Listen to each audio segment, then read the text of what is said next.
بني الإسلام على خمسة أركان في الدين صوم وصلاة وزكاة حج والشهادتين. السلام علیکم مفتی صاحب. وعلیکم السلام ورحمۃ اللہ. آج کا پہلا سوال یہ ہے کہ الکوہل والے پرفیوم کو استعمال کرنا کیسا ہے؟ بسم اللہ الرحمن الرحیم. الکوہل کئی طرح کی ہوتی ہے. پاک چیزوں سے بھی تیار کی جاتی ہے اور ناپاک چیزوں سے بھی. عام طور پر اس کا استعمال اس لیے ہوتا ہے تاکہ چیز کو لیکوڈ رکھا جا سکے، اور عام طور پر یہ سبزیوں سے تیار ہوتی ہے.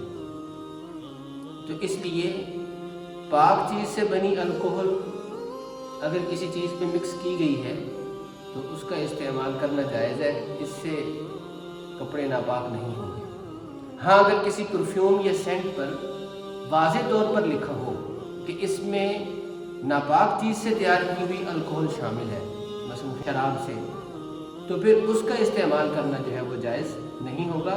اگر وہ کپڑوں پہ پڑے گی تو اس سے کپڑے ناپاک ہو جائیں گے. دوسرا سوال یہ ہے کہ مرد کے لیے کوئی ایسی گھڑی استعمال کرنا جس کا کوئی جز گولڈ کا ہو کہ یہ جائز ہے؟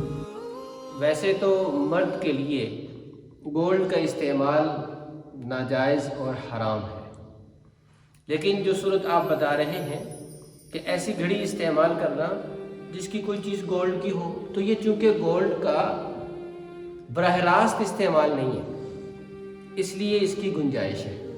انڈائریکٹلی گولڈ کا استعمال وہ مرد کے لیے جائز ہے، کیونکہ مستقلاً گولڈ کا پہننا نہیں ہے، اس لیے اس کی گنجائش ہے. تو میرا تیسرا سوال یہ ہے کہ مرد کے لیے سونے کی انگوٹھی پہننا جائز ہے؟ مرد کے لیے سونے کا استعمال حرام ہے. صریح حدیث ہے، آپ صلی اللہ علیہ وسلم نے مردوں کو ریشم اور سونے کے استعمال سے منع فرمایا. یہ اللہ تبارک و تعالیٰ یہ چیزیں انشاءاللہ جنت میں عطا فرمائیں گے. تو اس لیے کوئی بھی موقع ہو، بعض لوگ کہتے ہیں کہ منگنی کے موقع پر یا جب نسبت طے ہو جاتی ہے تو اس وقت، یا شادی کے موقع پر مرد کے لیے عارضی طور پر انگوٹھی استعمال کرنے کی اجازت ہونی چاہیے. تو ایسا نہیں ہے. عارضی طور پر بھی اس کا استعمال جائز نہیں. اور بعض لوگ یہ کہتے ہیں کہ اس لیے مرد سونے کی انگوٹھی استعمال کرے کہ کسی وقت کام آ جائے گی، اگر اس کو ضرورت پڑے گی تو سیل کر کے اپنی ضرورت کو پورا کر لے گا، اپنے کام میں لے آئے گا. تو اس بہانے سے بھی مرد کے لیے سونے کی انگوٹھی استعمال کرنا یہ جائز نہیں ہے. ایک صاحب آپ صلی اللہ علیہ وسلم کی خدمت میں آئے تو آپ نے جب دیکھا کہ انہوں نے ہاتھ میں سونے کی انگوٹھی پہن رکھی ہے تو آپ صلی اللہ علیہ وسلم نے تھوڑا تیز نگاہوں سے اس انگوٹھی کی طرف دیکھا.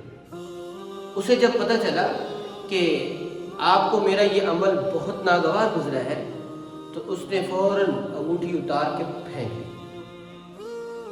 جب مجلس برخاست ہوئی، جانے لگے، تو ساتھیوں نے کہا کہ بھئی آپ کی انگوٹھی وہ پڑی ہے، اٹھا لیں. انہوں نے کہا کہ نہیں، جس چیز کو میرے ہاتھوں میں میرے آقا نے ناپسند کیا ہے اب میں اسے نہیں اٹھاؤں. کسی نے کہا کہ اٹھا لو، بیچ کے استعمال کر لینا. کہا کہ نہیں، اب میں اس کو نہیں اٹھاؤں گا، میں اس سے علیحدگی کر چکا بس.